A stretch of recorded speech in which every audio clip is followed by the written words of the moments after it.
물론 여긴 국민 라디오.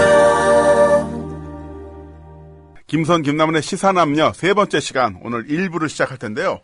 자, 오늘 1부도 역시나 세월호로 시작을 해볼까 합니다.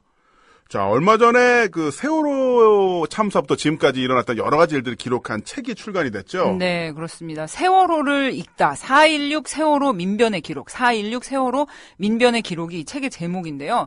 우리가 이 세월호 참사에 대해서 이야기할 때마다 이 일이 아직 끝나지 않았다. 네. 현재 진행형이다. 이런 말들을 많이 하잖아요. 그런데 정말 그런 것이 아직까지도 150여일이 지난 지금까지도 이 참사의 진상, 도대체 왜 이런 정말 비극적인 일이 일어난지가 아직도 밝혀지지 않고 있잖아요. 그 매번 뉴스를 볼 때마다, 특히나 JTBC 뉴스를 볼 때마다, 또 국민 K, 뉴스 K를 볼 때마다 새로운 사실들이 나오잖아요. 그러니까요. 그런데 아니, 그 새로운 사실들이 너무나 네. 정말 어떻게 저럴 수가 있나. 정부와 해경이나 이런 그렇죠. 국가가 어떻게 저렇게 이 시민의 안전에 대해서 저런 식으로 무사 안일할 수가 있나를 정말 놀라게 하는 그런 새로운 사건 사실들이 계속해서 아직도 밝혀지고 있는 거죠. 맞습니다. 이 배가 왜 갑자기 그렇게 급변침을 했는지, 또한 그 상황 속에서 왜 침몰하는 순간 직전에만 그 선내에 있던 수십 개의 CCTV가 모두 다 꺼졌는지. 아, 네. 네. 그리고 3등 항해사는 왜 갑자기 그 엔진실로 내려가서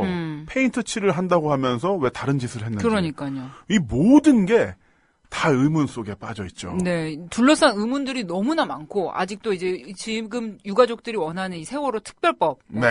수사권, 기소권이 포함된 특별법에 대한 논의도 사실상 한 발짝도 제대로 나가지 못하고 있는 상황이에요. 예. 그래서 참 늘 생각할 때마다 이 정말 300여 명의 목숨, 이 목숨들이 희생되면서 우리에게 준 메시지, 우리가 우리가 해야 될 일이 무엇인가 생각할 때 이 진상이 밝혀지지 않고 이 세월호가 드러낸 우리 사회 부조리들이 회복되지 않는다면은 네. 우리는 바로 늘 세월호에 타고 있는 거나 마찬가지다. 이런 생각이 들어요. 사실 누구에게든 이런 비극이 일어날 수 있는 거 아닐까요? 아, 근데 그 문장 자체가 섬찟하죠. 누구에게도 그런 일이 일어날 수 있다. 그렇죠. 일어나서는 안 될 일이지만 누구에게나 일어날 수 있는 일인 거죠. 또 그런 상황 속에서 국민이 믿어야 할 국가라는 시스템은 아무런 도움이 안 된다. 그렇죠. 이것처럼 무서운 말이 있을까요? 그러니까 사회의 신뢰가 네. 그냥 깨어진 거죠. 기본적으로 우리가 늘 공기와 같이 네. 우리에게 무슨 일이 일어나면은 국가가 우리를 도와줄 것이다, 지켜줄 것이다. 억울한 일이 생기면은 법에다 호소하고 국가에다 이야기를 하면은 밝혀줄 것이다. 최소한의 권리를 지켜줄 것이다. 이러한 게 기본적으로 우리가 숨쉬는 공기처럼 갖고 있는 이게 네. 사회적 신뢰인데, 세월호 이 참사로 무너진 것들 중에 제일 큰 게 이건 것 같아요. 사회적 신뢰. 우리가 정부나 시스템이나 이런 거에 대해서 기본적으로 갖고 있는 이 안도감. 그게 이제 사라진 거죠. 그런데 정말 이 세월호의 이 진상이 밝혀지지 않으면은 그냥 우리는 계속 불안한 사회 속에서 언제 침몰할지 모르는 배에 타고 있는 그런 공동 운명체인 거죠. 맞습니다. 네. 자, 그래서 더더욱 그 민변에서 이번에는 그 4.16 세월호 민변의 기록이라는 책이 좀 더 의미가 있는 것 같은데요. 네. 그 1부, 2부, 3부로 구성되어 있다고 하던데 그 1부에는 주로 어떤 내용이 좀 들어가 있던가요? 네. 그 책의 챕터가 이제 세 부분으로 나눠져 있고요. 네. 그 챕터 1은 이제 또 다른 대한민국 세월호의 침몰이라는 소제목이 붙어 있어요. 네, 이 부분에서는 이제 좀 읽어보니까 세월호 참사 당일에 그 이제 배가 침몰한다는 소식이 들렸을 때부터 완벽하게 배가 기울어지고 네. 이제 배가 잠길 때까지 14시간 동안의 기록들을 굉장히 촘촘히 기록을 해놨는데, 책을 이제 만약에 사보시면 아시겠지만 참 이 부분이 읽기가 너무나 힘들어요. 왜냐면은 그날 4월 16일 나무님도 네. TV로 보셨잖아요. 봤죠. 네, 뭐 하고 계셨어요? 4월 16일. 사실 저는 그날 이 촉에 나왔던 뉴스가 있었잖아요. 전원 구조. 그 소식을 접했기 때문에 별 느낌이 없었어요. 처음에는 배가 침몰했어? 근데 침몰한 게 아니라 기울어져 있고 바로 밑에 자막으로는 전원 구조라고 쓰여 있기 때문에 다행히 해결 잘 됐네. 야, 보험에서 난리 났겠다. 이 정도 생각만 하고 밖에서 외부에서 일을 보다가 밤에 집에 와서 텔레비전 다시 보니까 이 난리가 난 거예요, 이게. 한 명도 못 꺼냈다고. 그러니까요. 그래서 하면서 뭐랄까 스너프 필름이라고 하죠. 사람을 네. 실제로 위해를 가하는, 그러니까 생명의 목숨을 끊는 비디오 영화를 그 실시간으로 보는 듯한 그런 느낌이 엄청났었죠. 네. 네. 그러니까 저는 4월 16일 날 저희 아들이 초등학교 1학년인데 첫 소풍 가는 날이었어요. 네. 그 소풍을 가서 애들이랑 같이 이제 놀고 있는데 포털 뉴스에 막 속보로 뜨는 거예요. 그런데 이제 엄마들이 어머 배가 침몰했다 어떡해 이러고 있는데 조금 있다 보니까 전원 구조가 됐다는 거예요. 그래서 너무 잘 됐다 이러고 있는데 애들이랑 놀고 데리고 이제 버스 타고 집으로 돌아오는데 이제 한 명도 못 구했다는 소식이 들리면서 이제 버스 안이 눈물바다로 변했어요. 네. 이 우리 애들 이 올망졸망한 애들을 보니까 이제 너무나 와닿는 거예요. 엄마 된 입장에서 이게 어떤 사건인지 그렇죠. 300명의 고등학생들이라니 세상에 이러면서 그런데 이제 그날의 기억들 그 배가 침몰되는 모습이 우리가 계속 뉴스 속보로 나왔잖아요. 선수가 점점 이제 물에 잠기는 그런 기억들이 이 첫 챕터를 보시면은 굉장히 이게 이 책을 쓰신 변호사님들이 건조하게 사실 위주로 네. 굉장히 이게 타임라인으로 쓰셨지만은 얼마나 쓸 때 힘들었을까 그런 느낌까지 들 정도로 정말 이렇게 아프게 네. 다가오는 부분이 이제 챕터 첫 번째고요. 그리고 또 세월호가 어떤 사연을 가진 배였는지 이 네. 해운사에서 어떻게 이제 일본에서 매입을 했고 뭐 구조 변경이라든지 이런 세월호에 대한 개괄적인 설명도 같이 있어요. 참 이 집필하시는 분도 매우 고생하면서 맞습니다. 쓰신 것 같아요. 저도 읽으면서 야, 이런 어떤 인터넷에서 떠돌아다니는 어떤 내용들과는 다르게 정말 정갈하게 어떤 팩트들만 정돈을 했는데 이 작업이 엄청나게 힘들었겠구나 네. 이런 생각이 들더라고요. 네. 자, 그리고 또 2부에서는 이제 검찰에 관한 이야기도 나누고 있고 또 3부에는 그 사고를 참소로 만든 인재라는 제목인데 이런 부분에서도 아까 말씀하신처럼 저희가 주목해야 될 부분이 많죠. 이 네. 세월호 이 침몰 사건, 이 사건에 대해서 우리가 명백한 입장과 입장이 이미 나왔죠. 여기에 어떤 확실한 해결책을 만들지 못한다면 이런 일은 계속 앞으로도 벌어질 거라고 봅니다. 네. 이 3부에 참 저희가 짚고 넘어갈 내용들이 많은데 이 세월호가 이제 작은 대한민국이다. 대한민국의 모든 이런 부조리함들이 집약돼서 골마 터져버린 것이 바로 세월호 참사다. 네. 이렇게 얘기를 하면서 그 정부의 총체적인 무능, 무사 아닐, 재난 컨트롤 타워 아예 없었고 해경, 청와대 이런 모든 국가 기관의 무능함들, 무사 아닐주의가 이렇게 비판되고 지적되고 있는데요. 뭐 민영화 문제에 대해서도 지적을 하고 있어요. 바다를 덮친 민영화 부분에서는 이제 언딘과 해경의 유착 네. 의혹들, 또 바지선이 미리 사용 가능한 바지선이 당일날 미리 와서 대기를 하고 있었는데 언딘의 바지선이 정박을 해야 되니까 그 바지선은 먼 길 왔다가 제대로 활용도 못 해보고 다시 돌아가 버린 거죠. 그런 어처구니 없는 정말 초동 대응부터 현재까지 계속해서 이거 어처구니 없는 이런 대응들에 대해서 지적이 되고 있고요. 또 청와대의 무능에 대해서는 또 7시간 의혹이 있지 않습니까? 네. 대표적으로. 아직도 이제 해소되지 않고 있는 의혹인데 이 7시간 의혹을 최초로 보도한 게 우리 C일보, 조선일보라는 거 그렇죠. 뭐 우리 청취자분들 다 아실 거예요. 네. 그런데 너무 지금 웃긴 게 이 조선일보는 못 잡고 엉뚱한 이 산케이 신문 편집국장님과 이 기사를 번역한 뉴스프로. 네, 번역자. 번역자님들을 거의 뭐 못 살게 굴고 있다는데. 구속영장 안 나고 압수수색을 했는데. 네네. 참, 사택을 압수수색했대요, 세상에. 참나.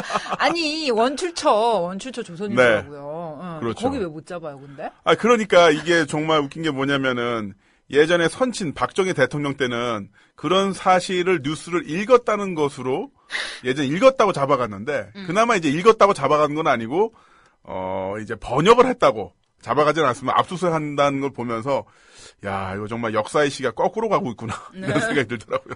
그러니까요. 웃으면 살 얘기하는데 정말 한숨이 나오죠. 네. 네. 그리고 이제 재난 컨트롤 타워가 이제 없었다는 거, 이제 참사 직후에 청와대에서 우리는 재난 컨트롤 타워 아니다. 이랬잖아요. 아니래요. 그런데 이제 이 재난 컨트롤 타워에 대해서 제가 옛날에 그 시사돌직구에서도 인터뷰를 나눈 적이 있었는데 이게 원래는 청와대가 노무현 정부 때는 재난 컨트롤 타워였어요. 이제 지하 벙커의 모든 이런 시설들 그 지하 벙커 만들 때도 참 말이 많았었죠. 그러니까. 왜 그런 걸 만드냐? 너 들어가서 뭐 하려고 그러냐? 딴짓 하려고 그러냐? 그랬죠. 그랬는데 정작 이명박 정권 때부터 진짜 잘 쓰고 있어요. 그러니까 잘 뭔 써먹더라고요. 일만 하면 거기 들어가서. 근데 그 벙커를 만든 목적은 이런 전국적인 재난 상황에 대해서 실시간으로 대응을 하는 네. 그런 본부로서 만든 건데 왠지 이명박 정부 때 그 벙커는 뭔가 그 이렇게 경제부처 회의할 때도 거기서 했잖아요. 잠바 입고 그러니까 뭔가 단호한 의지를 표명한다고 했을 때 그 제스처를 취하려고 일부러 거기서 하는 거죠. 잠바 입고 들어가서 네, 잠바 입고 들어가서 지하 벙커 안에서 굳이 그럴 필요 없는데 경제부처 회의인데 왜 거기서 해요? 실질적인 역할을 하지 못하고 어떤 이렇게 폼 잡는 용도? 네. 그렇게만 이용된 것 같아서 참 그런데 그 노무현 정부 때는 그런 게 있었는데 이게 그 재난 대응을 하는 전문 인력들이라는 거는 일반적인 이런 뭐 사무를 보는 공무원들 뭐 이런 분들도 당연히 전문성이 있어야 되지만 재난에 대응하는 분들은 현장 감각과 네. 실무와 이런 모든 것들을 다 알고 수년 동안 이렇게 트레이닝이 된 분들이어야 되는데 노무현 정부 때는 그런 분들을 위주로 이제 구성을 해서 청와대에 그런 기구가 있었는데 이명박 정부 딱 들어서자마자 제일 먼저 한 게 그분들을 전부 퇴직시켰어요. 퇴직시켰군요. 왜냐? 그냥 전 정부 사람이니까. 아하. 그래서 그런 이제 재난 컨트롤 타워로서의 전문성과 또 이런 매뉴얼도 다 역량들이 폐기했잖아요. 그럼요. 매뉴얼들이 전부 다 폐기가 되고 심지어 노무현 정부에서 그 청와대 운영이나 이 재난 대책에 대한 매뉴얼들을 만들어서 이명박 정부에 전달했는데 인수위에 전달했대요. 네. 근데 안 받았어. 그래가지고 어떤 사태가 일어났었냐면은 청와대 들어갔음에도 불구하고 그 컴퓨터 화면 보호기 암호를 몰라가지고 못 키겠네. 못 키겠네. 그래서 이제 대통령이 컴퓨터도 못 키고 이명박 대통령이 일주일 며칠을 그럼 거기 책상 안에서 뭐 한 거야? 며칠이 지났는데 카톡 했겠죠. 카톡 했을까? 네. 핸드폰으로 카톡 하셨을까? 카톡을 지시하고 네. 아무튼 그런 모든 정말 이렇게 쌓아 올린 시스템들이 무너지면서 그런 것들이 이제 박근혜 정부까지 이어져서 뭐 재난 컨트롤 타워 하나도 없고 이 정부의 이런 대응 능력이 전무한 지금 지경에 이르렀는데 참 이런 문제들을 이제 3부에서 이 책 4.16 세월호 민변의 기록에서 네. 조목조목 정말 지적을 하고 있습니다. 그런데 네. 또 이제 우리 박근혜 대통령이 되셨을 때 당첨이라고 하죠. 당첨된 거야? 당첨이죠. 뽑은 거예요? 응. 당첨이라고 합시다. 아무튼 당첨되셨을 때 이제 내세운 주요 공약 중에 하나가 그 4대학 척결 있었잖아요. 네. 아니 근데 안전한 대한민국 만들겠다고 공약했잖아. 근데 안전한 대한민국 뭐 또 있었지? 경제민주화 그런 거 하시겠다면서 정작 국민 안전에 대한 건 뒷전이고 뭐 불량식품을 척결하고 막 지하경제 그 불량식품 양성하고. 때문에 쫀쫀이 회사가 다 망했어요. 진짜 망했대요? 네. 근데 망할 위기에 갔는데 그 왜 그러냐면은 사실 그 쫀쫀이라든가 쫀득이 이거 네, 쫀득이. 다 정식 제품이거든요. 네. 그러니까 식품의약안전청의 허가를 받고 위생적으로 만드는 건데 생긴 것만 그렇게 생긴 건데 이거를 그냥 막 단속을 하고 또 문방구 주인들도 하도 저기를 하니까 시골가 그걸 다 빼버린 거예요. 아니 그러니까 법에 의해서 다 이렇게 허가받고 만드는 허가받고 건데 만든 거예요. 이미지가 왠지 불량해. 예. 이런 거.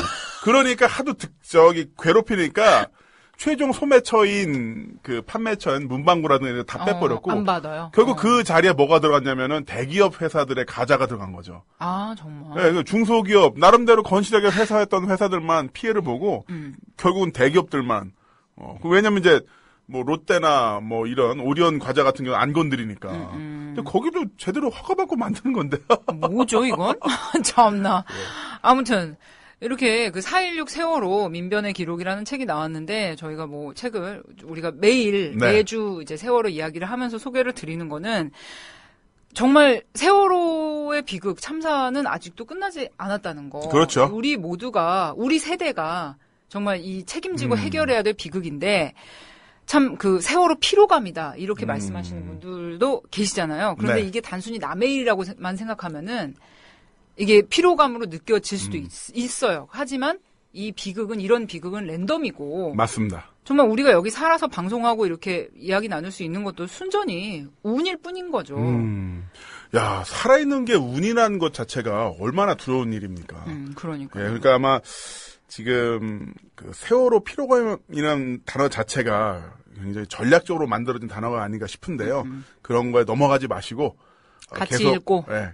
계속 관심을 가져주셨으면 하고요. 네. 또한 이 책 같은 경우는 인쇄가 모두 다 좋은 곳에 쓰인다면서요? 네, 이 책의 판매 수익금 인쇄 전부가 일부가 아니에요. 전부가 네, 세월호 유가족 지원에 사용된다니까 뭐라도 내가 돕고 싶다. 세월호 유족 위해서 뭔가를 하고 싶다 하시는 분들은 꼭 구입해서 같이 읽고 주변에도 이렇게 나누시고 그렇게 하셨으면 좋겠습니다. 그렇습니다. 정말 근데 책을 읽으면은 정말 마음이 딱 덮는 순간 마음이 정말 답답하고 정말 슬퍼요. 읽기 힘들어요. 그렇지만 우리가 잊지 말고 함께하기 위해서 꼭 같이 해주셨으면 좋겠습니다.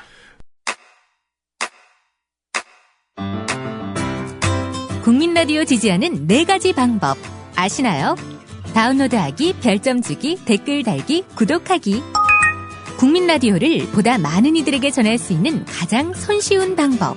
다운로드하기, 별점 주기, 댓글 달기, 구독하기. 잊지 마세요.